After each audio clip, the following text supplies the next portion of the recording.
Ladies and gentlemen, welcome once again to Ibrahim Traoré's era.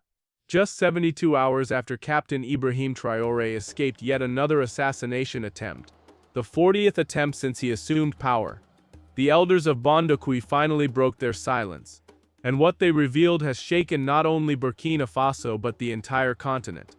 They declared openly that Traoré's survival is not a coincidence nor merely the work of his brave guards. No, they insisted that the real shield around him is spiritual. According to them, it is the spirits of his ancestors that keep him alive. They claim every bullet that missed, every betrayal that failed, every coup that crumbled, all happened because the ancestors stand watch over him day and night. Now let us pause here because this is no small matter. 40 assassination attempts. Not 4, not 14. 40.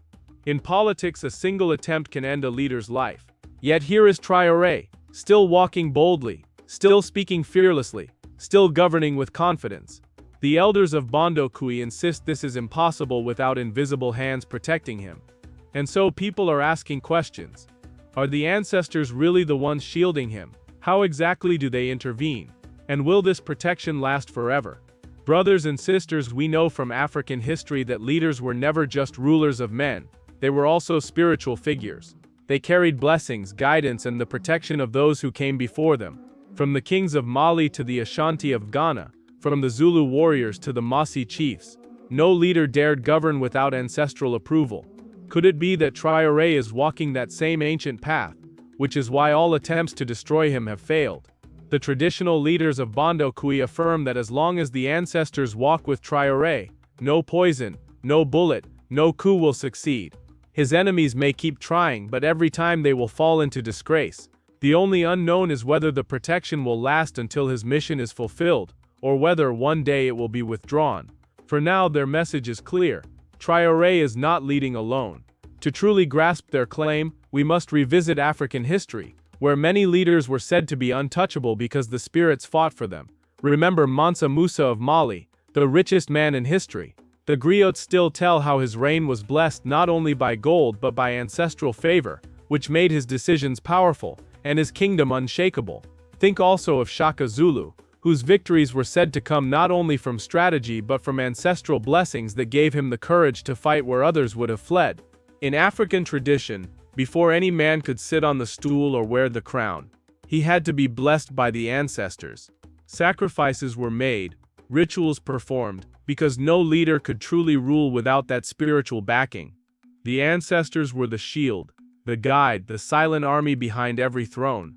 So when the elders of Bondokuy say Traoré is shielded by ancestral forces, they are not inventing something new.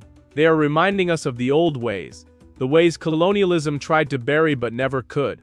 Brothers and sisters, never in recent memory has a leader endured 40 assassination attempts. Think about that. Enemies have planned and acted 40 times. 40 times they failed. Many Africans believe this cannot be ordinary. They say only the ancestors could explain such survival. They even whisper that France, with all its power, has tried again and again but failed, because the spirits of the land have closed the door. Traoré was born in Bondokuy, in western Burkina Faso's Boucle du Mouhoun region, a land rich with spiritual traditions of the Marca and Mandé peoples. Here oral history is sacred. Ancestors are consulted before planting or fighting, and the spirits of rivers, forests, and mountains are believed to guard the community. This was the environment that raised him. He grew up learning not just military discipline but spiritual discipline. He was taught that before one fights with weapons, one must fight with wisdom. Before one leads men, one must be blessed by the elders and the ancestors. It is said that before he entered politics, rituals were performed to ask the spirits if he was ready for leadership. The answer came through visions and dreams. Yes, but only if he remained humble and truthful. That is why Traoré avoids luxury, gold, and pride. His life is guided by a spiritual code, not just politics. The Marca and Mandé traditions are famous for producing warriors and spiritual defenders. They descend from the same lineage as Sundiata Keita, the founder of the Mali Empire. Their griots still sing of kings and freedom. Their priests, the Kamalain Donso, are trained from childhood to interpret nature, speak with spirits, and shield chosen leaders. Many believe these traditions now stand behind Traoré.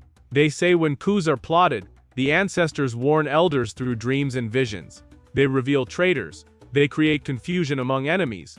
During the last attempted coup, it is said the plotters turned on each other before they could act, an intervention credited to the ancestors.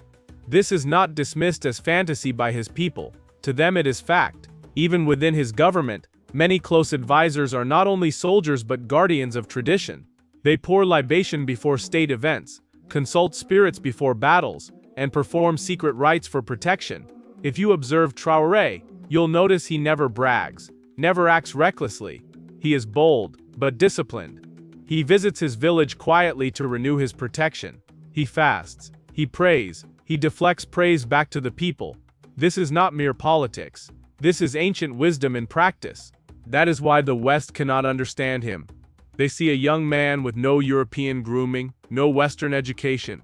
Yet he moves like a storm and speaks like a prophet, with the people ready to defend him with their lives.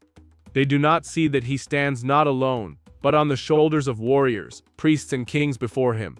Brothers and sisters, here are the facts. At least 40 coups have been attempted against Traoré. None succeeded. Some were exposed before they began. Some collapsed mysteriously. Others failed due to betrayal within. The elders give only one answer. The ancestors are awake. Stories abound of traitors losing their minds after terrifying nightmares, commanders abandoning plots at the last second, or spirits appearing where they should not be. You may doubt these stories, but the people believe, and that belief itself gives power. Because when people believe their leader is protected by the ancestors, it changes everything. It weakens enemies, strengthens unity, and builds a force beyond guns and money. Traoré is no longer seen as just a man. He is a vessel of ancestral power, and when people believe that, they will fight for him without hesitation. This, brothers and sisters, signals a new chapter for Africa. A chapter where leaders are not chosen by foreign approval, but by ancestral calling. A chapter where spiritual alignment, not greed, guides politics. This is dangerous for the West, because if more African leaders return to their roots and rule with ancestral authority, the age of puppets will end. Imagine an Africa where elders are advisors, where ancestors guide governance, where truth and balance replace corruption. It is possible, and it has already begun. That is why the West fears Ibrahim Traoré, because he proves that real power is not borrowed from Paris or Washington. Real power comes from within, from the land, the people, and the ancestors who never left. This is Ibrahim Traoré's era. If this story touched you, share it. If you believe in the unseen protection of our ancestors, speak it. And if you dream of an Africa that walks in truth and power, subscribe and walk with us. Until next time, honor your roots, protect your truth, and never kneel.